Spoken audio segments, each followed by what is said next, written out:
안녕하세요. 오늘도 사연사롱을 찾아주셔서 감사합니다. 연남동에 사는 쌍둥이 엄마예요. 불과 2년 전까지만 해도 제가 결혼해서 애까지 낳고 살게 될 줄은 몰랐어요. 시집살이로 고생하는 엄마를 보고 자라서 결혼이라면 학을 떼고 살았으니까요. 모르긴 해도 제 남편을 못 만났더라면 저는 지금까지도 독신을 고집하며 혼자 살고 있었을 거예요. 그런 점에선 남편한테 고마울 뿐이에요. 제 남편은 재미교포예요. 시댁 식구들은 모두 미국에 살고 있죠. 덕분에 고부간의 갈등으로 고생할 일도 없고 명절이나 제사 문제로 스트레스를 받을 일도 없어요. 기혼 여성에겐 이보다 좋을 수는 없는 최상의 시댁이죠. 제가 남편과 결혼을 하게 된 것도 바로 이런 이유 때문이에요. 시댁과 멀고 시집살이가 없다는 점이요. 이런 제 모습이 이기적으로 보이겠지만 제가 이러는 데는 이유가 있어요. 바로 제 친할머니 때문이죠. 영화나 드라마에서 보면 할머니는 정겹고 따뜻한 분으로 묘사되잖아요. 그런데 제 경우에는 완전 달라요. 할머니란 단어만 들어도 피가 끓고 손이 바들바들 떨릴 정도로 싫거든요. 그건 아마도 어렸을 때부터 고약한 친할머니한테 된통 당해서 그럴 거예요. 친할머니는 우리 가족에게 있어서는 세상 누구보다 잔인한 분이었거든요. 저희 아빠는 3남매 중 장남으로 할아버지의 기대를 한 몸에 받고 자랐어요. 하지만 기대가 크면 실망도 크다고 아빠는 부모님의 기대에 부응하지 못했죠. 처음부터 그럴 깜냥이 못 됐거든요. 공부머리도 그저 그랬고 융통성도 없어서 사회생활도 능숙하지 못했어요. 반면에 작은 아빠는 저희 아빠만큼 지원을 받지 못했음에도 혼자 힘으로 장학금까지 받고 명문대에 들어갔죠. 졸업 후에는 이름만 들어도 알만한 대기업에 취직을 했고요. 40대에는 최연소 임원이 되었으니 별 볼 일 없는 장남을 제치고 가문의 영광이 되는 건 당연한 거였죠. 작은 아빠가 잘 되면 잘 될수록 저희 아빠는 집안에서 입지가 좁아졌어요. 결정적으로 장남임에도 아들도 못 낳고 딸만 내리넷을 낳는 바람에 친할머니는 일찌감치 등을 돌렸죠. 그나마 아빠를 아끼시던 할아버지마저 세상을 떠나자 결국 찬밥심세가 되었어요. 무능한 장남에게 맡겨진 임무라고는 부모 부양과 집안 대소사에 따른 책임뿐이었어요. 그리고 그건 고스란히 저희 엄마 몫이 되었죠. 이해했다. 세경 받아라. 매달 말일이 되면 친할머니는 저희 엄마를 불러 생활비를 던져주시며 이런 말을 했어요. 세경이라고 아시죠? 일을 한 대가로 노비 머슴에게 주는 돈이나 물건을 뜻하는 거 아닌가요? 세경이라니. 아니, 저희 엄마가 이 집 노비라도 되나요? 세경을 받게. 어린 마음에도 그 모습이 정상적으로 보이지 않았어요. 그럴 때마다 엄마는 아무 말도 못하고 할머니가 던진 돈을 무릎 꿇고 앉아 한 장씩 주우셨죠. 제가 8살 때던가요.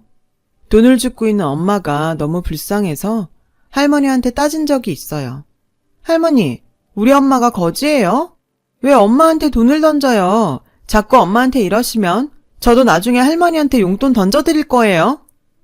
엄마는 제 입을 틀어막으며 할머니한테 버릇없이 무슨 짓이냐고 했지만 정작 할머니는 표정 하나 안 변하고는 놔두라고 하셨어요.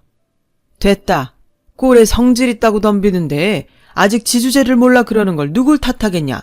왜 니 애미한테 돈을 던지냐고? 그럼 상전이 제 집 종년한테 공소원이 세경을 갖다 바치리?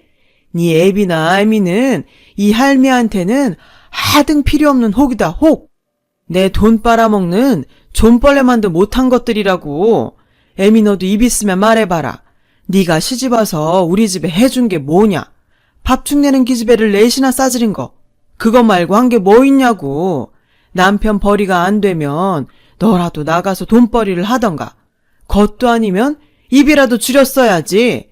넌 생각이란 건 안 하고 사는 애냐? 소정이 너도 똑똑히 들어라. 앞으로 너랑 네 동생들도 내 피 같은 돈으로 먹고 살려면 내 앞에서 고개 빳빳이 들고 빠락빠락 대들 생각일랑 일찌감치 접고 이 할미를 상전 모시듯 극진히 받들어. 안 그러면 밥도 못 얻어먹을 줄 알아. 이게 바로 저희 친할머니예요. 자식도 며느리도 심지어 손녀들까지 종부리듯 하는 못돼먹은 노인네요.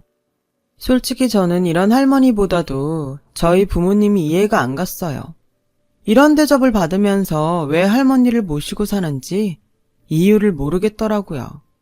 그래서 나가 살자고 울기도 많이 울었죠. 그럴 때마다 엄마는 금방이라도 울 것 같은 얼굴로 꾹 참으시며 주방으로 들어가셨어요. 나중에 알았지만 저희 엄마는 어려서 부모님을 여인 탓에 친척집에 얹혀 살아서 친정이 없었더라고요. 집을 나가고 싶어도 갈 곳이 없어서 나갈 수도 없었죠. 할머니도 그걸 알기에 더 지독하게 엄마를 괴롭히셨던 거고요. 거기에 무능한 남편 탓에 당장 생활비도 시어머니한테 받았어야 하니 더더욱 할머니 앞에서 주눅이 들 수밖에 없었죠. 결국 저희 자매는 부모님을 따라 할머니한테 종취급을 받으며 자라야 했답니다. 할머니는 저희 자매한테 용돈을 주실 때도 옛다, 세경이다 이러면서 주셨거든요. 그렇게 비참하게 용돈을 받는 게 너무 싫어서 저와 동생들은 철이 들면서부터 용돈벌이를 시작했어요. 마당 딸린 대저택에 살면서 아이들이 용돈벌이까지 나서니 주변에서는 어린 것들이 벌써부터 돈귀신이 붙었냐며 놀려대기도 했지만 그래도 그런 소리를 듣는 편이 할머니한테 세경을 받는 것보다는 나았으니까요. 적어도 사람 취급은 받으니까요. 당시 할머니는 할아버지가 하시던 한약방을 물려받아서 운영하셨는데 할아버지 어깨너머로 배운 맥 짚는 실력이 어찌나 뛰어나던지 지방에서도 환자들이 몰려들 정도였죠. 그렇다 보니 한약방도 할아버지가 하시던 때보다도 훨씬 장사가 잘 돼서 아예 한약방이 새 들어있던 건물까지 사들일 정도였어요. 할머니는 그렇게 번 돈으로 저희 가족을 건사하셨고 부동산에도 투자를 하셨죠. 할머니의 돈을 관리하는 건 작은엄마였어요.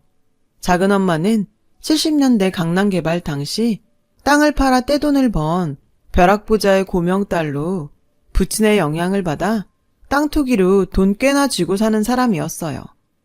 할머니한테는 입안에 혀처럼 구는 여우 같은 사람이기도 했고요. 곰 같은 저희 엄마와는 전혀 달랐죠. 당연히 할머니는 작은 엄마를 아끼고 예뻐하셨어요. 용돈도 잘 주고 앞에서 살갑게 굴고 게다가 할머니 자산까지 알아서 불려주니 왜 안 그렇겠어요.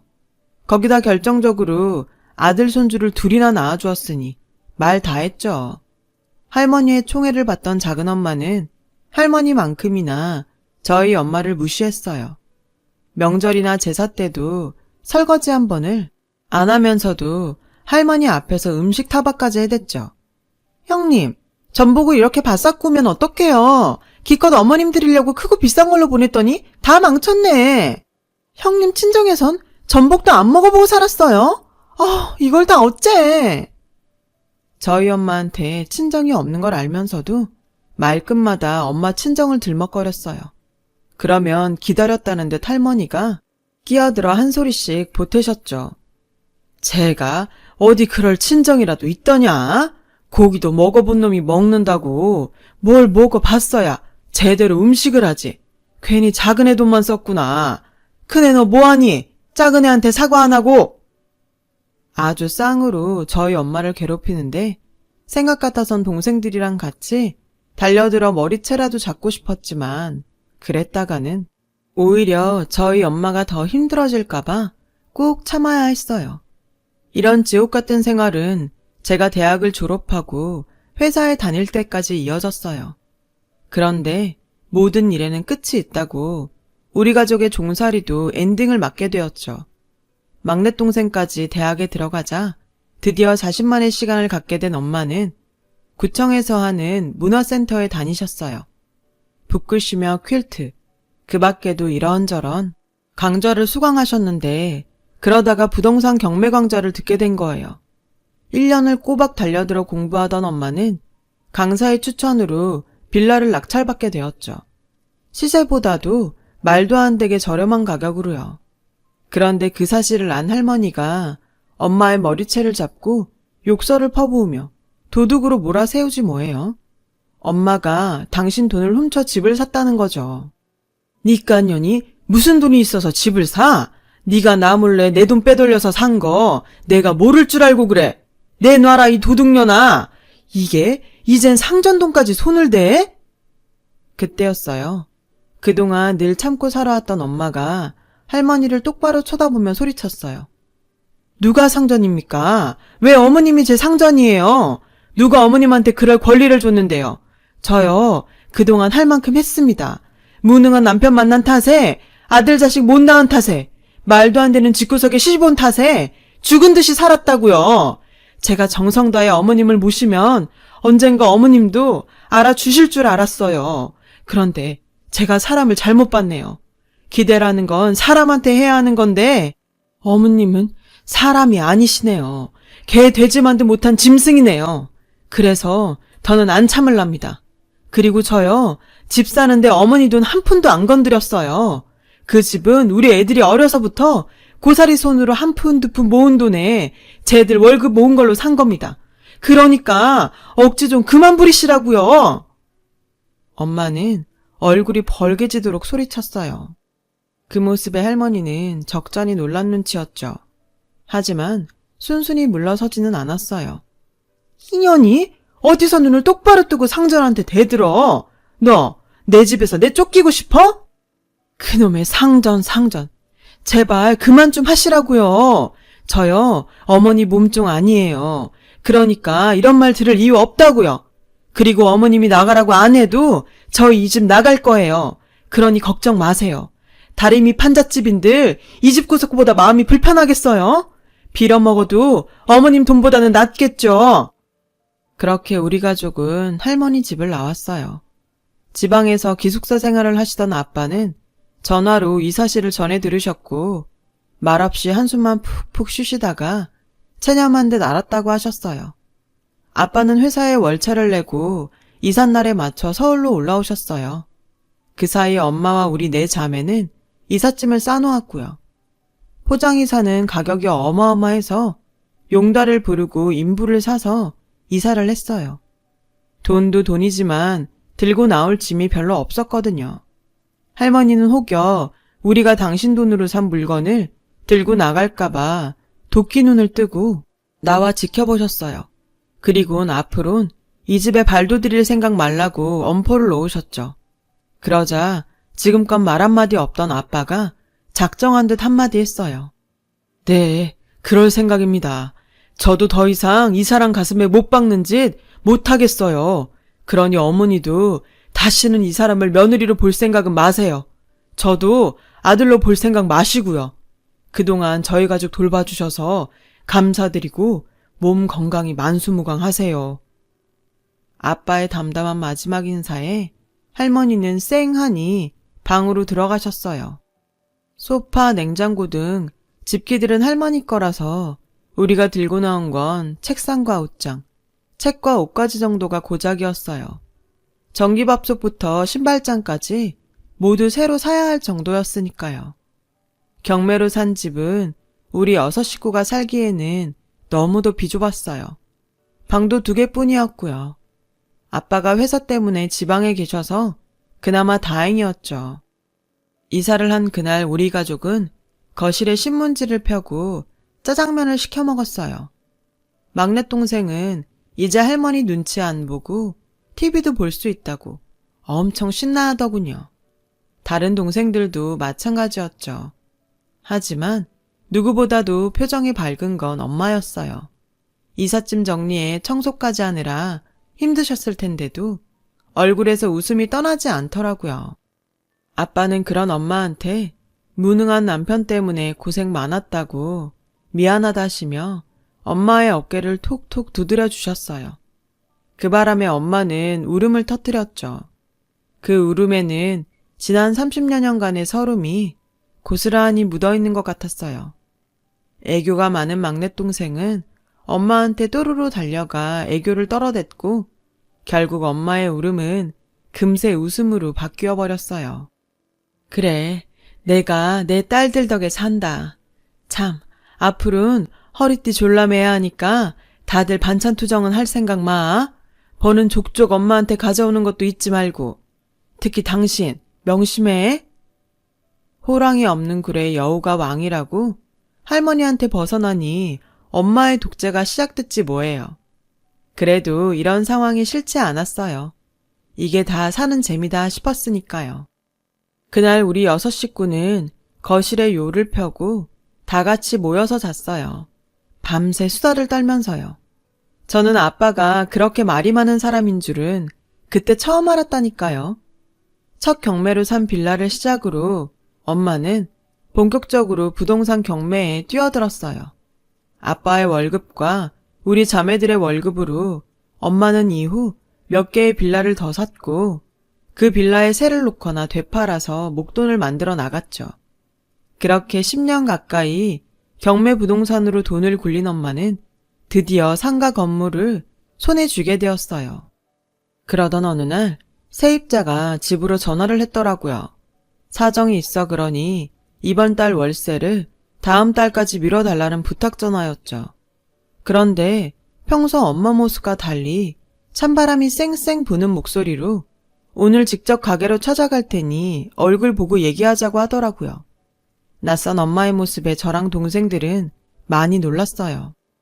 전화를 끊은 엄마는 저희들을 보며 작심한 듯 말했어요. 니들도 같이 갈래? 엄마가 보여주고 싶은 사람이 있는데. 모처럼 휴일이라 집에서 쉬고 싶은 마음이 간절했지만 왠지 엄마가 저희들한테 보여주려고 직접 가게로 찾아가겠다고 한 것 같아서 동생들과 함께 엄마를 따라 나섰어요. 그런데 도착해보니 낯익은 곳이더라고요. 친할머니 한약방이 있는 건물이었죠. 엄마가 경매로 산 건물이 친할머니 건물인 줄은 꿈에도 몰랐거든요. 엄마는 당당하게 어깨를 펴고는 한약방 문을 열고 들어갔어요. 저희 자매들도 뒤따라 들어갔죠. 엄마와 저희들의 방문에 안에서 기다리고 있던 할머니와 작은엄마가 얼굴을 찡그리더군요. 왜 우리가 왔는지 모르는 눈치였어요. 이것들이 어디라고 떼거지로 몰려와? 왜? 이제라도 무릎 꿇고 싹싹 빌려고 개떼처럼 몰려온 거냐? 그런 거라면 됐다. 난 니들 받아줄 생각 없으니 당장 꺼져. 여전하시네요. 그런데 어쩌죠? 제가 지금 여길 나가면 어머님이 꽤 곤란해지실 텐데요. 괜찮으시겠어요? 이 상황 감당하실 수 있겠냐고요? 니깎게 뭐라고 내가 곤란해? 내 집에서 빌부터 먹고 살던 년이 손바닥만한 집 하나 장만했다고 어깨에 힘 좀 주고 싶은 모양인데 딴 데 가서 알아봐. 당장 안 꺼져? 그 성질은 여전하시네요. 불과 30분 전까지만 해도 이달 월세 좀 밀어달라고 사정사정하시던 분이 그 말에 할머니와 작은엄마는 입이 떡 벌어졌어요. 새로 바뀐 건물주가 저희 엄마라는 걸 몰랐던 모양이에요. 엄마는 보란듯이 휙 돌아섰어요. 그때였죠. 얘 아가 어딜 가는 게냐? 그러니까 내 건물을 산 게 너란 말이지. 아휴 살았다. 하늘이 도왔어. 하마터면 알거지로 쫓겨날 뻔했지 뭐냐. 부동산 여자가 하도 주인 연락처를 안 가르쳐 주길래 며칠을 끙끙 앓았잖냐. 내 식구가 건물주가 된 걸 알았다면 그건 걱정 안 해도 되는 건데 말이다. 그건 그렇고 이참에 간판도 바꾸고 가게 내부 수리도 해야 되니까 큰애한테 연락해서 인테리어 업자 좀 찾아보라고 해라. 네가 건물까지 살 정도로 돈이 있는 모양인데 인테리어비는 니네가 내는 걸로 하고. 자식 키운 보람 이제야 찾는구나. 어머님, 그게 무슨 말씀이세요? 제가 건물을 산 거랑 어머님 가게 인테리어랑 무슨 상관이 있다고요? 전 오늘 월세 못 내겠으면 가게 빼라는 최후 통첩하려고 온 거예요. 월세가 벌써 2달이나 밀리셨는데 이달 월세도 못 내신다니 건물주로서 별 수 없잖아요. 내가 땅 파서 장사하는 사람도 아니고. 엄마는 신이 났는지 연신 말을 이어갔죠. 그런데요, 어머님. 얼마 전에 TV를 보다가 어머님 비슷한 분을 봤지 뭐예요? 아들 낳는 한약이라고 속여서 비싼 값에 썩은 한약재를 달에 팔았다네요. 설마 어머님은 아니시죠? 그렇게 아들아들 하시던 어머님이 그런 인간 말종 같은 짓을 하실 리는 없다고 생각하지만 세상 일은 모르는 거라서요. 설마 아니시죠, 어머님? 엄마는 다 알면서 일부러 할머니를 놀려대며 빈정거렸어요. 얼마 전 TV를 통해 그 사건을 접한 우리 식구들은 단박에 사기꾼이 누구인지 알아봤거든요. 그건 바로 말투 때문이었죠. 우유값을 받으러 온 사람한테 모자이크 속 사기꾼은 이렇게 말했거든요. 옛다, 세경이다. 그 말에 우리 가족은 입이 떡 벌어졌죠. 그런 말을 쓰는 사람은 할머니뿐이니까요. 엄마는 그 일을 끄집어내 할머니 속을 뒤집어 놓을 작정이었던 거예요. 할머니 건물을 낙찰받은 것만 봐도 지난 10년 동안 엄마가 얼마나 칼을 갈며 이날을 기다렸을지 뻔했어요. 30년간 시집살이를 하면서 딸들 앞에서 비참한 꼴을 보이며 살았던 엄마는 그 딸들 앞에서 통쾌한 복수를 하고 싶었던 게 분명했죠. 그 마음을 알기에 우리 자매들은 엄마를 말리지 않았어요. 할머니는 입술을 바들바들 떨며 말했어요. 너 설마 이 늙은 시애미를 놀리려고 애들까지 끌고 온 거냐? 나 망한 거 확인하려고 온 거냐고. 그래도 난 부모 없이 자란 널 며느리로 받아주고 지난 30년간을 니들 새끼까지 건사해온 사람이다. 그런데 네가 나한테 이럴 수 있는 거냐? 네가 나한테 이러면 안 되는 거다. 며느리로 받아줘요? 언제 어머님이 저를 며느리로 봐주셨어요? 그런 사람이 매달 세경 던져주며 종년이라고 불러요? 입은 삐뚤어져도 말은 바로 하랬다고? 어머님한테 저는 돈 주고 부리는 종년이었지. 단 한 번도 며느리 아니었어요. 내 딸들도 어머님 손녀가 아니라 종년 딸 취급받고 자랐다고요. 우리가 모자이크 처리된 어머님을 어떻게 알아봤을 것 같아요? 옛다, 세경이다. 그 말 때문이었어요. 지난 30년간 어머님이 저희 가족한테 했던 그 모진 말 때문이었다고요. 어머님한테 며느리는 돈 있는 집 딸인 동서밖에 없잖아요. 이제는 그나마 동서 친정도 망해서 며느리 취급을 하실지는 모르겠지만요. 암튼 계약기간도 이미 지났고 월세도 3달이나 밀리셨으니 당장 가게 비워주셔야겠어요. 그리고 모든 계약은 중개사 통해서 할 테니 저한테 전화하지 마세요. 아셨어요? 얘들아, 가자. 그렇게 엄마와 우리 4자매는 그 길로 돌아서 나왔어요. 할머니는 달려나와 저희 엄마 팔을 붙잡고 당신이 잘못했다고 싹싹 비셨지만 엄마는 눈길 한번 안 주고 차에 올랐죠. 그리고 얼마 뒤 부동산 중개인을 통해 할머니를 내보내고 새로운 세입자를 들였다는 연락을 받았어요.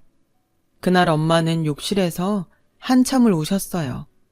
엄마의 지난 30년은 그렇게 눈물에 씻겨 나갔죠. 그 일이 있고 얼마 뒤 고모를 통해 할머니 소식을 들을 수 있었어요. 그 많던 할머니 재산은 할머니 몰래 작은 엄마가 친정 부도를 막는 데 써버렸는데 결국 부도를 막지 못해서 모두 날아갔다고 하더라고요. 할머니는 그 길로 작은 엄마를 찾아가 악다구니를 쓰며 내 돈 내놓으라고 작은 엄마 머리채까지 잡고 싸우다가 제 성질에 못 이겨 실신을 하셨다네요. 하지만 그게 끝이 아니었어요. 가짜 한약 피해자들한테 위자료를 배상하느라 집까지 팔아야 했거든요. 얼마 남은 돈으로 할머니는 요양원에 들어가셨다는데 충격으로 말을 못 하신다고 하더라고요. 그동안 당신 입으로 지은 죄를 그렇게나마 맞게 된 거죠. 이 소식을 들은 엄마는 착잡한 표정이었어요. 왜 아니겠어요. 미우니 고우니 해도 30년을 시어머니와 며느리로 살아왔는데요. 고부간의 갈등은 가해자도 피해자도 결국엔 상처를 입게 되나 봐요. 다사다난했던 시간도 어느덧 지나고 저희 엄마는 제 쌍둥이 아이들을 돌보시며 여전히 부동산 경매 사이트를 찾아보곤 하세요. 늦바람이 무섭다고 늦음하게 돈맛을 알게 되시군 멈출 줄을 모르시네요. 어쩌겠어요. 그간 돈에 맺힌 한을 그렇게라도 푸시겠다는데요. 덕분에 저희 내자매한테도 콩고물이 종종 떨어지니 땡큐지만요. 엄마도 아빠도 행복하셨으면 좋겠습니다. 지금까지 제 사연을 들어주셔서 감사드려요. 들어주신 모든 분들 행복한 하루 보내시길 바랍니다. 여러분, 사연 댓글에 응원과 현명한 조언 부탁드려요. 좋아요와 구독은 저에게 큰 힘이 됩니다. 오늘도 좋은 일 가득하세요.